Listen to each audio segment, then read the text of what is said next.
So yes, so now we have Ayomide with us. So Ayomide, hi, can you hear me please? Yes, good morning. I can hear you. Okay, yeah, that's good Good morning for morning. you. It's good evening for us here. Good morning for Yes. you. Yes. So so quickly, so Ayomide is going to be discussing with us on how to prepare your graduate school application documents. So, and for those who are still wondering who is Ayomide, so Ayomide is currently a PhD Case Western Reserve University. So, and she's doing a PhD in civil and environmental engineering. I guess I hope I am correct. Ayomide. Yes, you are. Okay, okay. So Ayomide, please, you have the floor.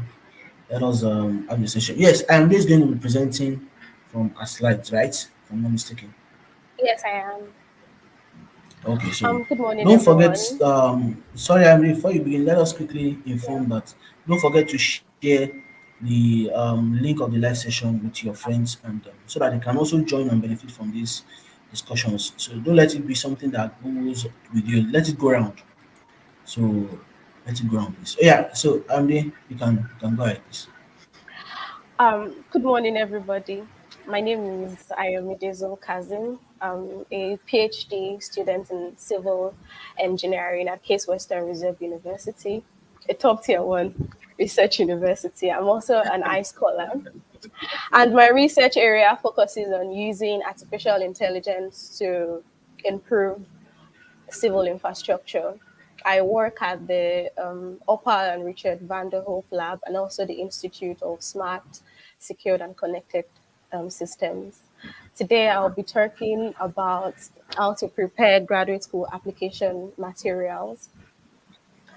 So, when you want to pursue graduate program, you have to, of course, apply just like you have JAM and you have to, sorry, your undergrad, you have to write JAM and then also present your WAEC results to get into the university. It's the same procedure, just a little bit different in the US, the UK, and also in Canada. So I'm walking you through the materials you would need to apply, and also how to boost your profile because you're competing with people from China, you're competing with people from India, and those guys are crazy. But as much as there are like 21 persons who has like skills that you Those have, guys there's are something, there. yeah, there's something really distinct about you. There's something you have that, Yeah. trust me, graduate school wants, and you should be able to give to them.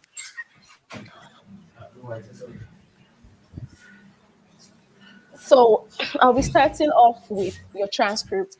This is something that is readily available. It's what you get after graduating in Nigeria, your undergrad, and you can actually apply for it through, I think, exams and record. At least for my school, exams and records to get your transcript.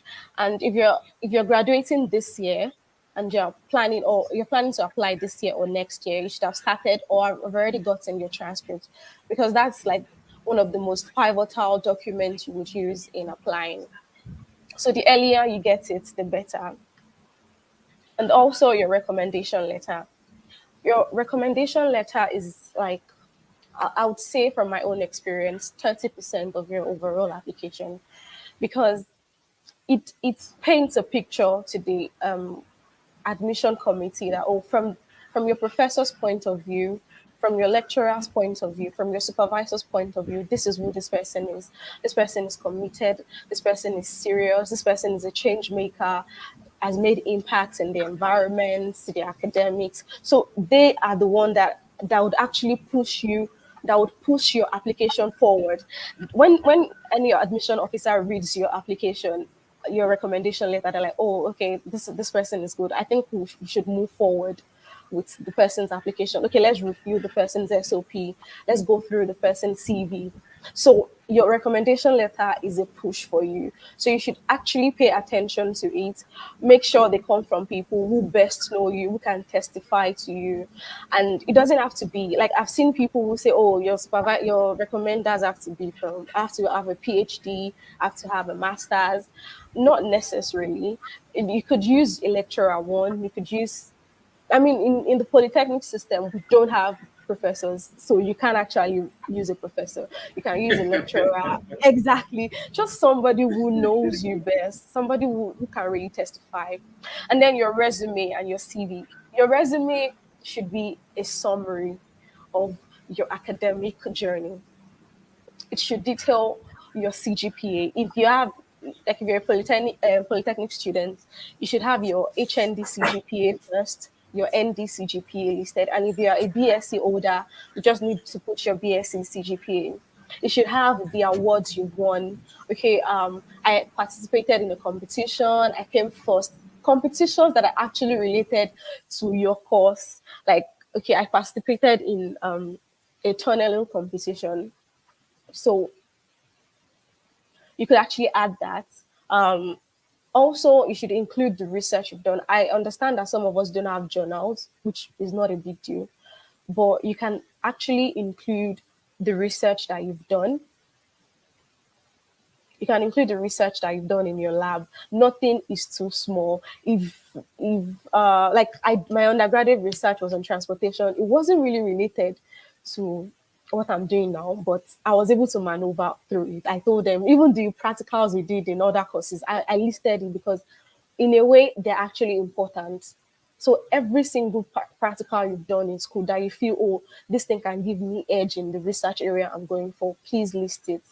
And other things you can list are your leadership position, because they don't want to, being graduate school is not just about the books, it's about your ability to work with a team, your ability to even lead a team. You're going to be presenting at conferences, you're going to be presenting at seminars, you're going to be TAs, you're going to be teaching undergraduate students. So they need to know you can step up. They need to know in every situation you can maneuver, you can just get things done. So I like your leadership position. If you were a treasurer for your department, listed there. If you were a president for one your students' body, listed there. These are things that should be on your resume. And things you might want to avoid on your resume, like, except, like, your resume should just be 1.5 page. That's one and a half page. It shouldn't it shouldn't be too long, so long. Just put the most important points first. You can ignore excessive work experience. Just put like 3, 4 important experience, lab experience. And if you do not have like an experience that is like related to what you're going for, please just use a lab experience. Like in school, I'm sure, like, I did research, I did lab work for like a course. You can just put it there that, oh, you've worked on this, you've worked on that. Make sure everything you put on your CV points back, all circle back to your research area that you're going for. And do not lie on your CV. Like, they can actually verify that. They do verify in some cases. So do not lie. The next and important one, the personal statement versus the statement of purpose. Some schools would actually ask you to write either a statement of purpose or an SOP and a statement of purpose. So it could just come out, write a statement of purpose only, and sometimes you would be asked to write personal statement. Like when I applied for Carnegie Mellon University, I was actually asked to write a statement of purpose and a personal statement. It depends on your department and it depends on schools. Now, there is a difference between a personal statement and a statement of purpose. A personal statement just gives an overall view of who you are. Who are you as a person? And a statement of purpose projects who you want to be. Now, I would like to differentiate them. The personal statement, why it shows why you are the right candidate. It should show why you're the right candidate for the program. Why should they choose you amongst hundreds of people that applied? Why you? And then the SOP should be, why are you applying for the program? They are two different things, but they should project the same thing. I am here. Put a beacon light over your head and say, oh, this is me. This is why you should choose me. This is why I'm applying for the program. I'm applying for the program because, oh, I've done something. I've done a research prior and it relates to the program. And I believe that these research skills, I can actually bring it and do like more for the department. Your personal statement also should highlight how your life and academic experiences has shaped you. Yeah, you want to tell people, you want to tell the admission committee that, okay, um, I read an SOP about a guy from India who wanted to become a doctor because he actually lost his uncle, I think, to one sort of cancer. It was his life experience, the things he saw, the things he heard, pushed him to want to become a doctor. While your SOP should highlight your qualifications, like I also said, your although you're putting your qualifications, your awards, your research done in your CV, yeah, you're highlighting them. But in your SOP, you just want to explain a little bit. Oh, the research I wrote on my CV that I did, oh, on smart materials. This is what I actually did on it. I looked at how we can help solve infrastructural collapse in Lagos. I looked at how it can, how concrete can have a very large elastic limit such that they don't break. They can receive a lot of loads, go back to their original shape. How sensors are added to buildings to detect cracks and all that. So you want to delve in a little bit more. Oh, I won this award because I did this so research. Now, your personal statement, some schools do recommend the length of the personal statement. They can tell you between 250 to 500 words, or 500 to 700 words, or 750 words. That can be the length of your personal statement. Short, brief, concise. And your SOP usually permitted to be 2 to 3 pages long. I think about 1,000 words, or in some cases 750 to 1,000 words for your SOP. Your personal statement should reflect, like the tone of your personal statement should reflect your interests and how your life has impacted your academics and the person as a whole. Still similar to your life experiences, but you should be, your tone in writing should be, oh, this is what has actually pushed me. It is my life experience. This is what has pushed me to have an undergraduate, and this is what is pushing me to pursue and continue my graduate in this so area.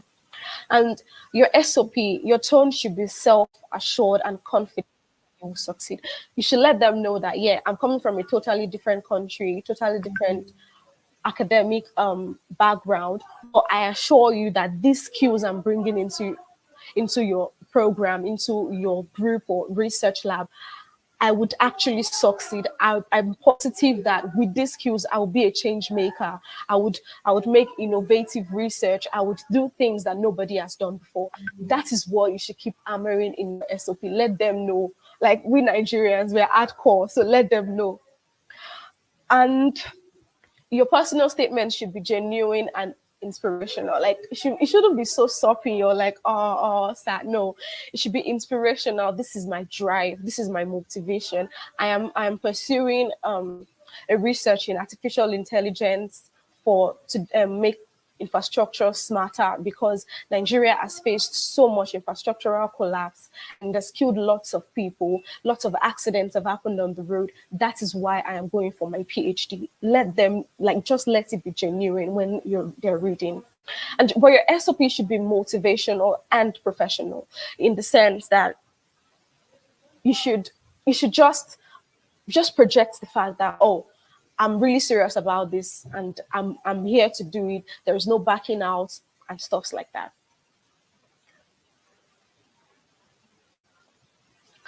So what you should do in your personal statements and statement of purpose, and what you shouldn't do. You should do a proper research, in the sense that the school you're applying to, the department you're applying to, make research. What are the things that the department is known for? Like my school, one of the things Case Western Reserve University is known for is our co-op program. While you're a student, you can actually be working with industries, doing interns, gaining work experience as a student. Another thing we're known for is our cultural diversity. Everyone is here for you, so you have to use all those things to your advantage. Tell them that, oh, since the school is so concerned about cultural diversity, I'm a Nigerian, I'm female, I'm black. For you in engineering, females especially, you're female, you guys have so much advantage. So let them know that, oh, I'm a female, I'm black, or I'm Yoruba, or I'm from a minority group in my country. Those are key points you can use in your personal statement and statement of purpose. Let your language be confident and effective. Use simple, confident, and effective language. Don't use languages that they have to check a dictionary to actually know the meaning. You want to really avoid that because these guys don't have time. They check like hundreds of application material. Let your application stand out.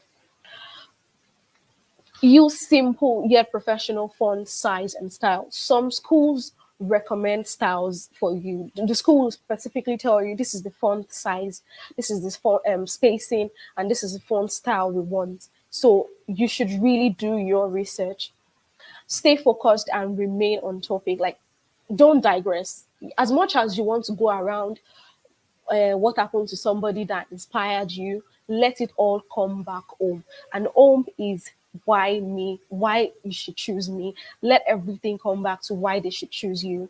Be authentic and original. Don't bring things from Chat GPT. You can ask Chat GPT for advice. You can let it give you an idea of what you want, but don't copy. I mean, don't search and copy then paste.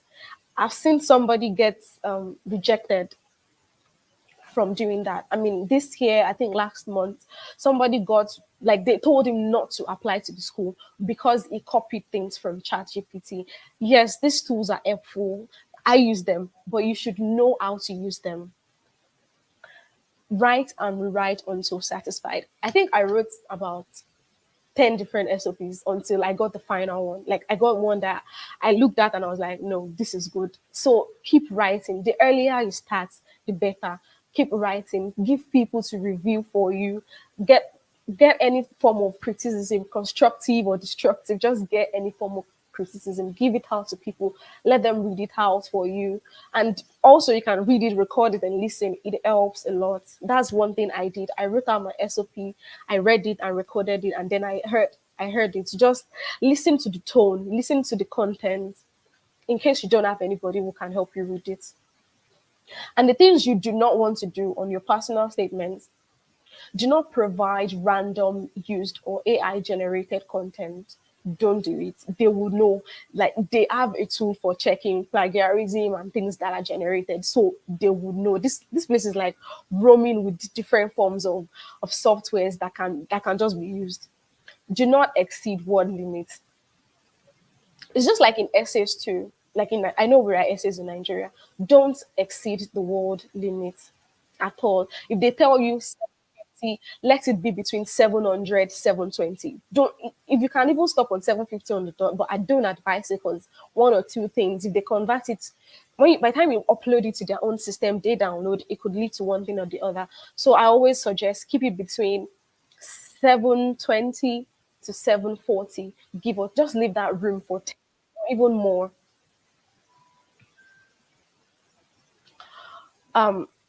Do not use complicated words. Like I said, don't use words that will require big dictionary. They don't have time, so just avoid it. Don't use common phrases like things that you would randomly see every other day. Be unique and stand out. And do not use the same SOP for all your application. I think people make this mistake. Like they write one SOP and they use it for like 10 different schools. You don't want to do that. You want to tailor your application to the schools you're applying to. You don't want to just, oh, I've written application, I've written SOP, and that is just what I would use. Do not repeat information. Just what is in paragraph one, don't bring it back to paragraph two. Don't bring it back to paragraph three. Your cold emails. Okay, this cold emails is essential because it tells you before they even view your application. Your cold email projects what you can do, who you are, and what you've achieved all together, even before they review your application. It is what brings potential supervisors to you. It is one thing that brings you funding or that assures you, if you get a reply, that you've gotten funding. So the cold mail is the mail you send to professors, to supervisors that, oh, I want to be part of your group, and this is what I've achieved so far. This is what I've done. This is what I think I can do, and I think your group is the best bet for me. And attributes of an amazing cold email is selecting a direct target audience. Don't use one cold email for everybody. Let it be specific. Let it be tailored to the person you are actually addressing. Your subject line should summarize the entire mail's content, in the sense that, like, when I wrote mine, I just used prospective, I think I used prospective PhD student fall 2023, then my name. It conveys the whole information. It tells them, oh, I'm a prospective student for fall 2024. It tells them my name. That would actually want push them to actually want to read further. Oh, okay, this person that wants to apply to join my lab, what is the person bringing to the table? Use professional salutations and titles. Doctor, so, so, so. Don't use Miss or Mr. because some of them don't identify with the pronouns. Some of them do write their pronouns, but some of them don't identify with what you're actually saying. So use professional salutations. Introduce yourself by highlighting your strengths and achievement. Tell them, I graduated as overall best in my department, in my school. I won this award, this one, that one. Keep the mail concise, clear, and consistent. Don't make it too lengthy. These guys don't have time. Your signature should contain a thank you and salutations. You should, of course, salute them again and then a thank you. I think your address should also carry your name, your email address, your contact, and your country. Just that form of signature is really nice. Then other things is sending mail from personal email addresses. Don't use any email that has I don't know, sexy baby something. Just use a professional email like your name, this, a number. Those normal email, not emails with different attachments. Then review them for clarity and grammar before sending it, because you don't want to send an email like the first point of contact between you and your professor. You don't want it to be on blunder, grammatical blunder. Then additional application material. Like someone asked, if you do have a low CGPA, what can you do to boost your CGPA and your profile? Other things you can use to boost your application are articles. Probably you've submitted an article on newspaper. For those that studied mass comm or something, probably you did a newspaper in school. Even if it's in school, it doesn't have nothing is too small in this application journey. Trust me, every pivotal point in your life, every tiny thing you think you did in life is big. It is really, really big. So whatever it is you published, just put it there. If you have written samples, like you've done project, like some department actually asks for written samples if you're applying, so you might actually need that. Journals, practicals, all research that you've done, and also a very good social media page. And I think one of the best social media page is LinkedIn. Is more professional. Some also do like Twitter. I don't know. I've seen some with Twitter who ask for my Twitter account, but LinkedIn is the best page for you.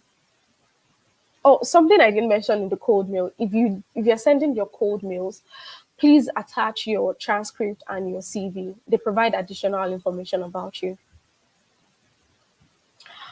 Okay, and also these are websites for graduate application. I just compiled a little. Some of them are for writing SOPs and personal statements. Some of them are for reviewing. Some of them list colleges like universities in the US with their ranking. Some will put you through how to write a very good SOP, and also some on fee waivers and all that. Thank you. Okay, that is Ayomide Kazim for every one of us. So you've seen Zul Kazim, right? So that has been a very interesting presentation. At least it was quite detailed and has this kind of teacher approach to the presentation. More like since you are going to know a future lecturer, so a future professor. So that was an interesting one. At least it had in details the essential things you need to know about the documentation for graduate school and how you should prepare your documentation. So it has the the point when you are trying to gather your documentation together and when you want to send it. So critical information that I can't even summarize it in whole. So what basically it talks about being genuine, ensuring that your documents are intact and are correct, and of course, the documents speak about your personality genuinely, not an assumed personality. So, and of course, there was a very much emphasis on the personal statement and the statement of purpose beyond just the academic record, the CV, and other kinds of document. But that personal statement is more or less like the beaming light that shows more Yeah. on your personality and your competence to take up the research work. So that has been a very interesting one. Yeah. And we have some questions here to quickly take. So because we have Inkechi that is online, and she also has some other things that she wants to do. So I'll just take some questions related to what you have addressed, particularly Ayomide, then and our general statement. I'm going to bring in some other questions. So there's a question here that says that what if I don't have a publication? So can you see what if I don't have, is it really that important? Okay. Like I said, you don't necessarily have to have published it. I didn't publish prior to applying. I published after I've gotten admission. But the thing is, if you have a research you've done, you can put it there. Tell them that you've done this. You don't have to write publication. Just write research slash articles or just research only, and just put, oh, these are the research I've done. You don't have to have published it. Okay, so just like I think your response has answered this question, which is can I use my written project? So Yes, you can definitely. Please put it there. okay, so you have a compliment here. Let me show you. So this is the compliment. So I believe this person knows you very well. Taufik Moshood. So you Probably. look more beautiful. That is a comparative Thank statement. No you. problem. So so while we are looking at that, so let's have Inkechi to join the session.